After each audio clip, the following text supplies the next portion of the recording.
Fala, meus queridos, tudo bem com vocês? Aqui é o professor Diego falando do seu canal de Química no YouTube, o canal Sala da Química. Galerinha, hoje nós vamos dar sequência à nossa mega revisão de Química para a prova do Enem. Teremos hoje um vídeo falando sobre radioatividade, que é um tema bastante pertinente nessa prova, no formato um pouco diferente daquele que nós estamos acostumados a ver. Não esqueçam de já chegar no vídeo deixando o like para ajudar no crescimento desse trabalho. E para você, meu caro aluno que está chegando agora, está conhecendo esse trabalho, aproveite e se inscreva no canal, porque aqui você tem química gratuita e de qualidade. Todos preparados para a nossa mega revisão? Então, vamos que vamos! Radioatividade, galera. Primeiro item que você precisa saber. Um dos pioneiros no estudo da radioatividade foi nosso amigo Ernest Rutherford. O que esse nosso amigo fez? Ele pegou um material radioativo conhecido na época, polônio, um elemento naturalmente emissor de radioatividade, e ele fez a radioatividade do polônio atravessar duas placas elétricas, uma placa carregada positivamente e outra placa carregada negativamente. Quando essa radiação atravessou a placa, ela desviou, ela se desmembrou em três partes. Cada parte dessa, o Rutherford deu um nome diferente. A radiação que sofria desvio em direção ao campo positivo era chamada de raios beta. Logicamente que se ela sofreu atração para a placa positiva, é porque esses raios têm carga elétrica negativa. A radiação gama, ela atravessou direto sem sofrer desvios para nenhuma das placas. Então, obviamente, ela é uma radiação que não apresenta carga elétrica. E a radiação alfa, ela sofreu desvio em direção à placa negativa. Logicamente, então, a radiação alfa, ela tem carga positiva. Só que o nosso amigo Rutherford, não satisfeito, ele resolveu ir um pouco mais além e ele tentou descobrir do que era feito cada uma dessas partículas, desses raios, dessas radiações. E ele chegou à seguinte conclusão. A radiação alfa, que agora nós chamamos ela de partícula alfa, ela é constituída de dois prótons e dois nêutrons, ou seja, ela tem exatamente a mesma composição do núcleo do elemento hélio. A representação da partícula alfa é alfa 42. Lembrando que esse número aqui de cima, galerinha, indica número de massa, ou seja, dois prótons mais dois nêutrons, massa 4.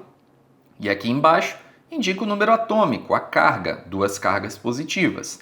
A partícula alfa, portanto, ela apresenta carga 2 e massa 4. A velocidade dela, galerinha, é 1/10 da velocidade da luz. Vale ressaltar que essa velocidade em termos de movimento molecular, ela é relativamente lenta, tá? O poder de penetração dela é baixo, visto que ela tem uma massa relativamente alta. Então, vale ressaltar que a partícula alfa, ela mal atravessa uma folha de papel. Então, o poder de penetração dela, de fato, é muito baixo. A radiação beta, que nós vamos chamar também de partícula beta, ela é constituída de um elétron. A composição dela é um elétron. A representação dela é beta 0-1. Vale ressaltar que esse número aqui, 0, em alusão à massa do elétron, que é muito pequena, praticamente 0, e a carga elétrica do elétron, que vale -1. Carga -1, massa 0, velocidade 9/10 da velocidade da luz, o que é considerado bastante rápido, e o poder de penetração dela é intermediário. Então, a partícula beta, ela consegue atravessar uma folha de papel, ela consegue atravessar roupa, ela consegue atravessar um pouco mais superficialmente a nossa pele, só que se você tiver um objeto um pouco mais espesso, como por exemplo uma parede ou uma roupa um pouco mais grossa, um pedaço de madeira, ela já não consegue atravessar, tudo bem?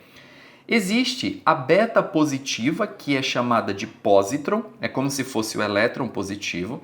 Ela tem exatamente as mesmas características da beta negativa, só que ela, no entanto, tem carga positiva. Então, o positron é a partícula beta positiva, é como se fosse um elétron com carga positiva. A radiação gama, ela é a única que não é partícula. Ela é uma onda eletromagnética de alta energia, tem uma alta frequência. A representação dela é gama 00, porque ela não tem massa nem tem carga, tudo bem? A velocidade dela é exatamente a velocidade da luz, porque ela é uma onda eletromagnética. e o poder de penetração dela é altamente elevado. Vale ressaltar que esse tipo de radiação ele causa modificações nas estruturas do nosso DNA. Por isso que essa radiação ela é altamente perigosa. Então fica antenado nesse detalhe que é importante. Tudo bem, meus queridos? Vamos que vamos? Tudo tranquilo? Bom, nessa próxima imagem aqui, eu quero fazer para vocês um resuminho tranquilaço sobre as principais partículas radioativas, tá? A partícula alfa, que a gente viu agora há pouco, massa 4 e carga 2, isso aqui, galera, vale lembrar que vocês têm que saber, tá? Infelizmente, esse decorebinho aqui tem que saber porque o Enem exige isso. A partícula beta, ela tem massa 0 e carga menos 1, lembra que a beta é o elétron, a alfa ela é constituída de 2 prótons e 2 nêutrons. A radiação gama é uma onda eletromagnética, não tem massa nem tem carga. Esse P é a representação do próton, ele tem massa 1 e carga 1. N é a representação do nêutron, o nêutron tem a mesma massa que o próton, no entanto o nêutron ele não tem carga elétrica, então carga 0. Esse E é a representação do elétron massa 0, carga menos 1. Esse E0 mais 1 é o elétron positivo, lembra que a gente viu agora há pouco que é chamado de pósitron, e pósitron é a mesma coisa que beta positiva, tá? A partícula beta positiva tem massa 0 e carga mais 1. Vale ressaltar que a beta negativa e o elétron também são exatamente a mesma coisa. Tranquilaço, meus queridos? Vamos que vamos? Bom, vamos fazer um resumo agora sobre a primeira lei da radioatividade.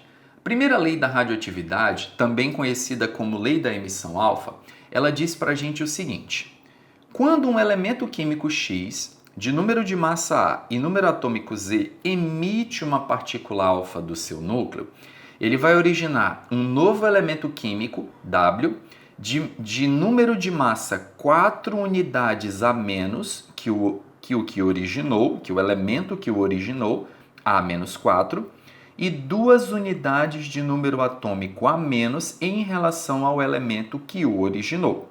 Exemplo: quando o urânio-238 emite uma partícula alfa, ele vai gerar o tório-234. Observem que o tório ele tem 4 unidades de massa a menos em relação ao elemento que o originou, que é o urânio, e 2 prótons a menos em relação ao número de prótons do urânio. Uma dica bem bacana que a gente costuma dar para os alunos, para eles memorizarem isso aqui, para lembrarem, é que a soma das massas e das cargas dos dois lados tem que ser iguais. Então vocês estão vendo que aqui do lado esquerdo, ó, a soma das massas, só tem um cara aqui do lado esquerdo, é 238. Aqui do lado direito, a soma das massas também é 238, ó, 4 mais 234. Da mesma forma, a soma das cargas dos dois lados elas têm que ser iguais. Aqui do lado esquerdo, a carga é 92. Do lado direito, vejam, 90 mais 2, 92. Então fica uma maneira bem tranquila e bem simples aí de você lembrar esse detalhe. A segunda lei da radioatividade ela é chamada lei da emissão beta, que diz pra gente que quando um elemento químico X de número de massa A e número atômico Z emite uma partícula beta, ele vai originar um novo elemento químico W. Esse novo elemento tem o mesmo número de massa do elemento que lhe deu origem e um próton a mais em relação ao elemento que lhe deu origem. Exemplo, nós temos aqui o nosso amigo carbono 14. O carbono 14, quando emite uma partícula beta, ele vai produzir o nitrogênio 14. Observem que o nitrogênio tem o mesmo número de massa do carbono, no entanto, ele tem um próton a mais que o carbono. Lembram da regra que eu falei para vocês agora há pouco? Numa equação nuclear, a soma das massas e das cargas dos dois lados tem que ser iguais. Carga massa do lado esquerdo, 14. Soma das massas do lado direito, ó, 0 mais 14, também 14. Carga do lado esquerdo, 6. Carga do lado direito, menos 1 mais 7, também está dando 6. Então, meus queridos, é super tranquilo. Lembra só desse detalhe. Soma das massas e das cargas dos dois lados tem que ser iguais. Para mostrar para vocês uma aplicabilidade bem interessante disso aqui, vamos falar aqui sobre séries radioativas. As séries radioativas, elas são um conjunto de emissões alfa e beta que um elemento acaba gerando, e essa série ela vai dar como produto final um isótopo estável do chumbo. Então, alguns elementos químicos, eles emitem várias partículas alfa e beta até se tornarem um isótopo estável do chumbo. Os dois exemplos mais relevantes para vestibular, meus queridos, é a série radioativa do urânio e a série radioativa do tório. Aqui, meus queridos, o nosso amigo urânio-238, ele vai emitir X partículas alfa, W partículas beta, até ele se transformar no chumbo-206. O nosso objetivo, eu até esquematizei aqui uma espécie de exercício, o nosso objetivo aqui é descobrir quantas partículas alfa e quantas partículas beta foram emitidas para o urânio se transformar em chumbo. Coisa que qualquer vestibular pergunta, tá bom, galerinha? Como é que a gente vai fazer isso aí? Lembram da regrinha que eu falei para vocês agora há pouco? A soma das massas e das cargas dos dois lados tem que ser iguais. Vocês estão vendo que aqui do lado esquerdo, ó, a soma da massa está dando 238. Então, aqui do lado direito, meus queridos, a soma das massas também tem que dar 238, ok? Então, vamos aqui comigo, ó. A massa do chumbo é 206. 206 para 238, a diferença está dando 32 unidades. Confere aí, meus queridos, a diferença está dando 32 unidades. A partícula beta ela não tem massa, então não vou contar com ela agora. Quantas partículas alfa eu preciso ter para que eu possua 32 unidades de massa? Esse x aqui, meus queridos, ele vai valer 8. Por que 8? Vamos fazer aqui a conta comigo direitinho, para quem não entendeu como é que eu cheguei nesse 8 aqui. Vamos lá. Massa do lado esquerdo, 238. A massa do lado direito tem que dar 238, ok? A partícula beta não tem massa, então não importa quantas betas eu tenho aqui, a massa dela é 0. Aqui a massa do chumbo é 206, confere? A massa da partícula alfa é 4. Se você tiver 8 partículas alfa, 8 vezes 4 vai dar 32, confere? Quanto é 32 mais 206? 238. Então, significa que a soma das massas dos dois lados está dando 238, ok? Agora, vamos descobrir quanto vale esse W aqui, tá, meus queridos? Vamos lá. Vamos contar a carga dos dois lados. A carga do lado esquerdo está dando 92. Então, a soma das cargas do lado direito também tem que dar 92, ok? Então, vamos contar aqui, ó. Aqui na partícula alfa, nós temos 8 vezes 2, nós temos 16 cargas positivas, tá? 16 mais 82 aqui do chumbo vão dar 98 cargas positivas. Qual é o número que eu preciso subtrair de 98 para dar 92, meus queridos? 6. Então, isso significa que esse W aqui, ele vale 6. Vamos conferir mais uma vez aqui? Vamos lá, de novo. Lado esquerdo, soma das cargas, 92. Lado direito, soma das cargas, também tem que dar 92. Aqui a gente tem 8 vezes 2, 16, ok? 16. 16 mais 92, 16 mais 82 vai dar 98. 98 menos 6 vai dar 92. Então, a soma das cargas dos dois lados está dando exatamente igual, meus queridos. Vamos agora, meus queridos, dar uma olhada aqui nesse segundo exemplo que eu gostaria que vocês me acompanhassem. Vamos lá. Série radioativa do tório.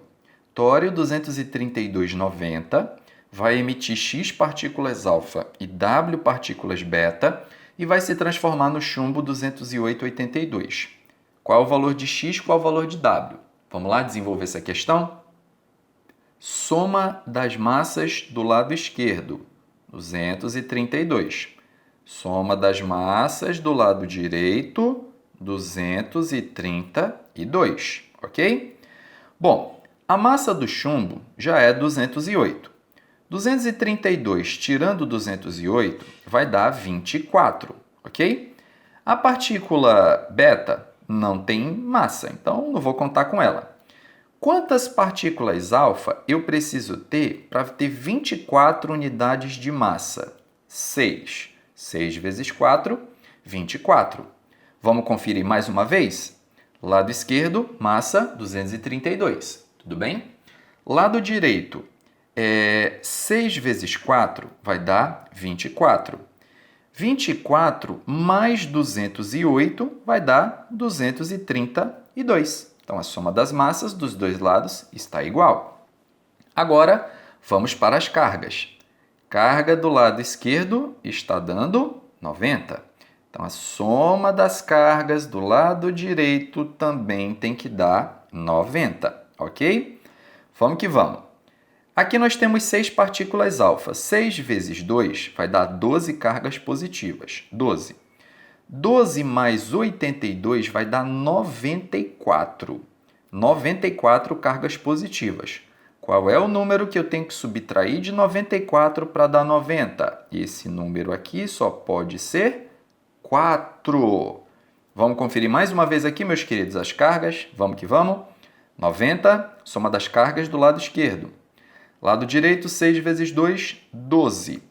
12 mais 82 vai dar 94. 94 menos 4, porque a beta é negativa, vai dar 90. Então, dessa forma, o tório, para se transformar em chumbo, emite 6 partículas alfa e 4 partículas beta. Ficou claro aí, meus queridos? Tudo tranquilo? Todos vivos aí? Então, vamos que vamos. Galerinha, próxima parte aqui da nossa mega revisão, eu quero ver com vocês uma questão, um tema clássico nos vestibulares, que é tempo de meia-vida, tudo bem? Para a gente fazer uma revisão zona de tempo de meia-vida, eu separei 2 questões aqui. Essa primeira da Unesp diz o seguinte: um radioisótopo, para ser adequado para fins terapêuticos, deve possuir algumas qualidades, tais como emitir radiação gama e meia-vida apropriada. Um dos isótopos usados é o Tecnésio 99, que emite esse tipo de radiação e apresenta meia-vida de 6 horas. Meia-vida de 6 horas. Todos lembram o que é o tempo de meia-vida? É o tempo necessário para que a sua intensidade radioativa se reduza pela metade. Então, no caso do nosso amigo Tecnésio, são necessários 6 horas para a intensidade radioativa dele se reduzir à metade. Qual é o tempo necessário para diminuir a emissão dessa radiação para 3,125% da inicial? Então, nós vamos considerar que a intensidade inicial que ele emitia radiação era uma intensidade de 100%. Cada vez que se passa uma meia-vida, ou seja, cada vez que se passam 6 horas, essa intensidade se reduz pela metade. Então, se ele começou com 100% da intensidade radioativa e se passaram 6 horas, que é uma meia-vida, essa intensidade vai reduzir para 50%. Depois que se passaram mais 6 horas, essa intensidade radioativa, que é 50%, ela vai se reduzir pela metade, ou seja, 25%. Depois que se passarem mais 6 horas, essa intensidade radioativa, que é 25%, ela vai reduzir para 12,5%, sempre dividindo por 2 aqui, reduzindo pela metade. Depois de mais 6 horas, a intensidade radioativa dele, que é 12,5%, vai cair pela metade, vai reduzir para 6,25%. Depois de 6,25% se passaram mais 6 horas, a intensidade radioativa dele vai se reduzir para 3,125% da intensidade inicial. Reparem, meus queridos, que nesse caso eu estou saindo de 100% e chegando em 3,25%. Quantas meias-vidas eu tive? 1, 2, 3, 4, 5. E cada meia-vida dessa durou 6 horas. 6 vezes 5, nós vamos ter um total de 30 horas. Tudo bem aí, meus queridos? A alternativa correta aí para a nossa questãozinha na letra D de dado. Vamos que vamos? Seguindo então mais uma questãozinha aí sobre tempo de meia-vida. Agora da PUC. O gráfico abaixo se refere ao decaimento espontâneo de uma amostra de um dado isótopo radioativo, com a abscissa indicando o tempo em anos e a ordenada indicando a massa em gramas do isótopo. Aí você tem aqui o gráfico de meia-vida, ó, massa em função do tempo. Partindo de 180 gramas de uma amostra desse isótopo radioativo, o que restará dela em gramas após 2 anos? O principal erro que as pessoas costumam normalmente cometer nesse tipo de questão é tentar achar 180 no gráfico. Só que esse gráfico, a massa limite dele aqui é 100, sendo que a ideia da questão não é você procurar 180 aqui no gráfico, é você usar esse gráfico para achar o tempo de meia-vida desse radioisótopo. E lembra o que é tempo de meia-vida? É o tempo necessário para que a massa desse isótopo seja reduzida à metade. Então, se no gráfico a massa inicial é 100 gramas, metade dessa massa é 50. E para chegar em 50, olha quanto tempo levou. Levou 1 ano. Isso significa que o tempo de meia-vida desse radioisótopo é 1 ano. Se você então partir de 180 gramas, quando se passar 1 ano, essa intensidade radioativa vai cair pela metade, 90 gramas. Ele vai se desintegrar e vai restar 90 gramas dele. E depois de mais 1 ano, a intensidade radioativa dele, a massa radioativa, vai se reduzir pela metade, 45 gramas. Então, isso significa que após 2 anos, 1 ano, essa intensidade radioativa, essa massa radioativa, ela vai se reduzir a 45 gramas. Daí a alternativa da nossa questãozinha, letra D de dado. Tudo bem aí, meus queridos? Tudo tranquilo? Estão entendendo tudo bacana? Fazendo aquela revisão boa? Bom, agora eu quero falar para vocês sobre outros pontos importantes aqui para a gente encaminhar a nossa revisão. Primeiro, as principais aplicações da radioatividade que você precisa saber para qualquer vestibular. Fissão nuclear. A fissão nuclear, a gente vai encontrar ela nas bombas atômicas e nos reatores nucleares. Na fissão nuclear, um isótopo 235 do urânio é bombardeado com um nêutron. Detalhe importante, na fissão nuclear, precisa ser o isótopo 235. Grave bem esse detalhe, tá, meus queridos? No caso do urânio, a fissão ela só ocorre com o isótopo 235. Só que vale ressaltar que esse cara ele tem uma abundância muito baixa na natureza. Por isso que existe uma técnica chamada enriquecimento de urânio, que é para que você possa aumentar o percentual de urânio 235 numa amostra de urânio. Quando esse urânio ele é bombardeado com um nêutron, ele vai quebrar, você vai fissionar o núcleo do urânio. Ele vai se partir em criptônio e bário, vai haver a liberação de 3 nêutrons e uma quantidade de energia muito elevada. Agora, um detalhe importante, meus queridos, é o seguinte. Vocês perceberam que essa reação aqui, ela liberou 3 nêutrons. Cada nêutron desse que foi liberado, ele vai voltar para o início da reação e vai colidir com um outro átomo de urânio. Por isso que essa reação que vocês estão vendo, ela é conhecida pelo nome de reação em cadeia. Porque uma vez que você dispara um núcleo contra o urânio, ele se quebra, produz 3 nêutrons e cada nêutron desse parte um novo urânio, essa reação ela toma proporções gigantescas. Por isso que essa reação libera uma quantidade de energia absurdamente alta e ela é usada para fins bélicos na fabricação de bombas ou para fins pacíficos num reator nuclear. Tudo bem, meus queridos? Falando em reator nuclear, quero mostrar para vocês aqui nessa próxima imagem, de uma maneira bem simples e objetiva, o funcionamento de um reator nuclear, tá? No reator nuclear, você tem aqui nessa partezinha dele o material que está sofrendo fissão nuclear. A fissão libera uma quantidade de energia muito grande na forma de calor. Esse calor ele vem por esse tubo e passa por essa serpentina e, logicamente, ela é aquecida. Aqui dentro você tem água e essa água ela é aquecida pelo calor liberado na fissão e ela evapora. O vapor d'água sobe por essa tubulação e faz girar uma turbina que transforma energia cinética em energia elétrica. Esse vapor chega aqui quente e ele precisa ser condensado. Para isso, é puxado água fria de um rio, de um lago, de um mar ou de um oceano, enfim. A água fria ela é puxada e aí ela passa por essa serpentina. Quando esse vapor que está quente, ele toca na serpentina fria, ele condensa, a água volta ao estado líquido e ela vai de novo para o primeiro estágio. E essa água que estava dentro da serpentina fria, ela foi aquecida e ela é devolvida para o mar quente. Vale ressaltar, galera, que essa água que é devolvida para o mar, ela não está contaminada com partículas radioativas, que fique claro isso.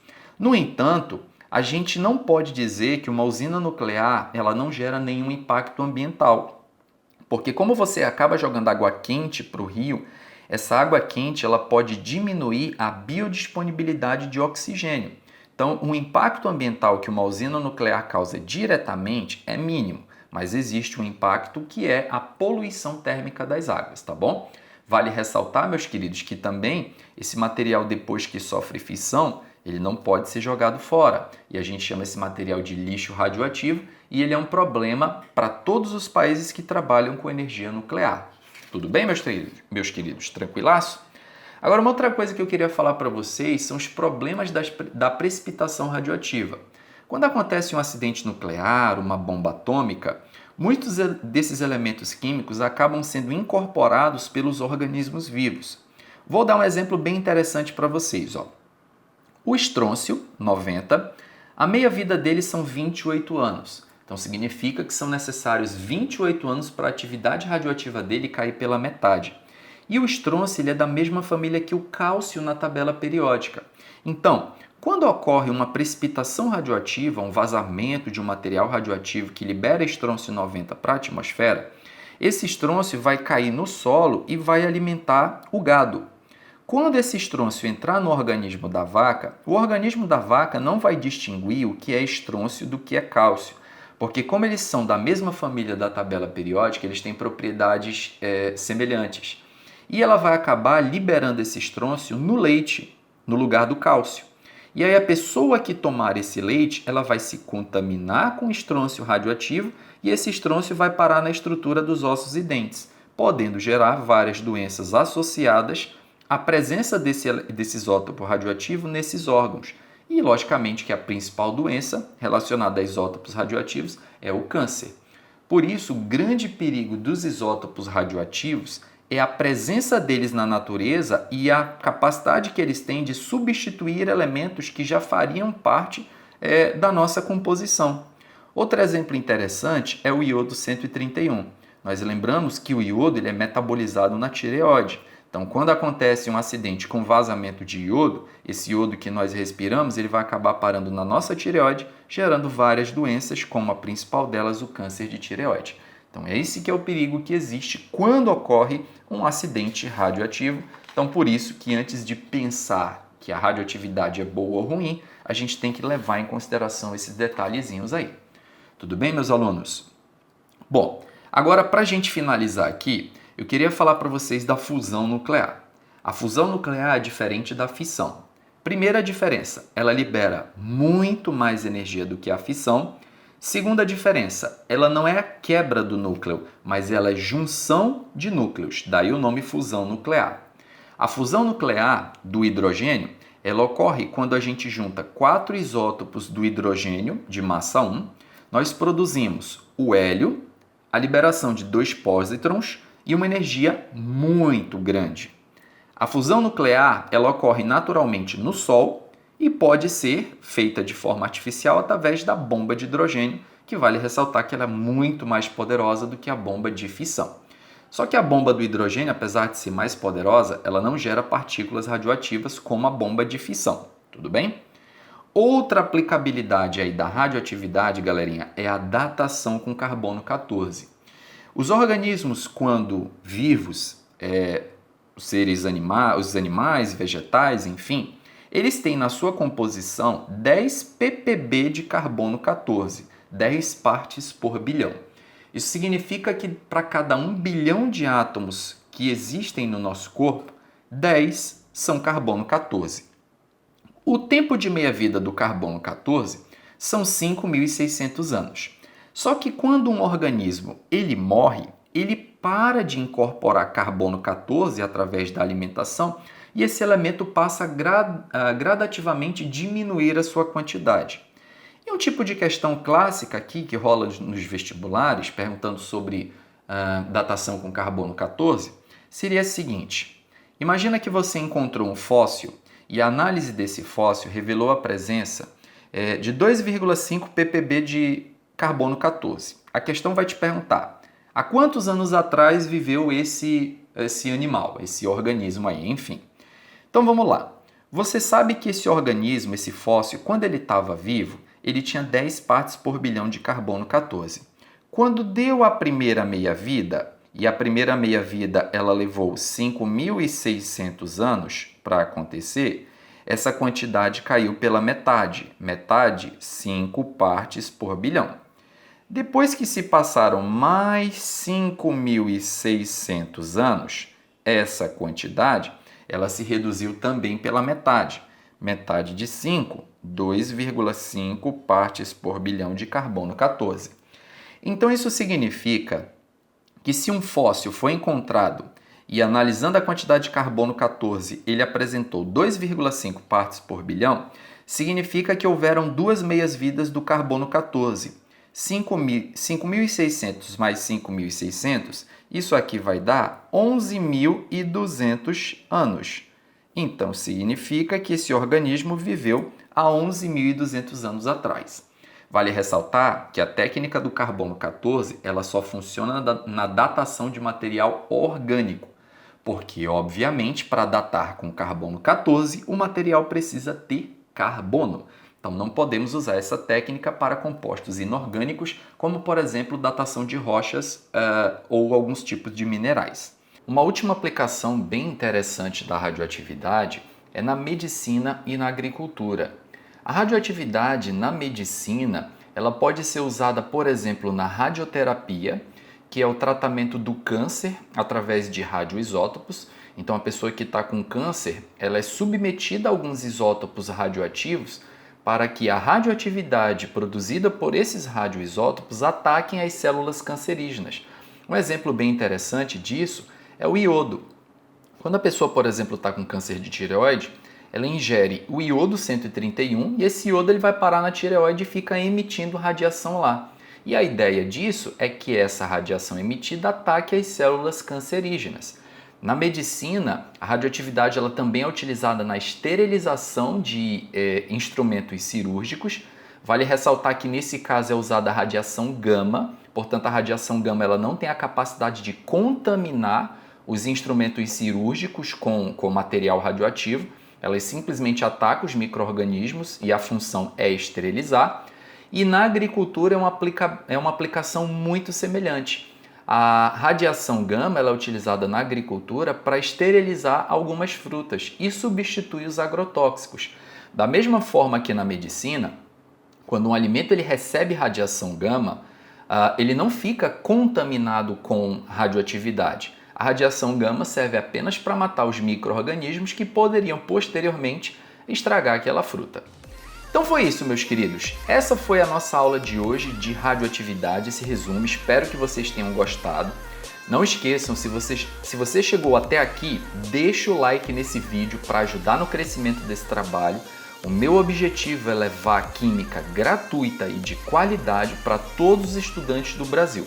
Se você está chegando agora no canal, aproveita e se inscreve logo e vamos compartilhar esse vídeo com a galera, pessoal. Vamos fazer a comunidade Sala da Química no YouTube, vamos ajudar essa comunidade a crescer cada vez mais. Vou ficando por aqui e muito em breve a gente se vê para um próximo vídeo, continuando a nossa mega revisão de Química para o Enem. Forte abraço a todos, até a próxima, valeu!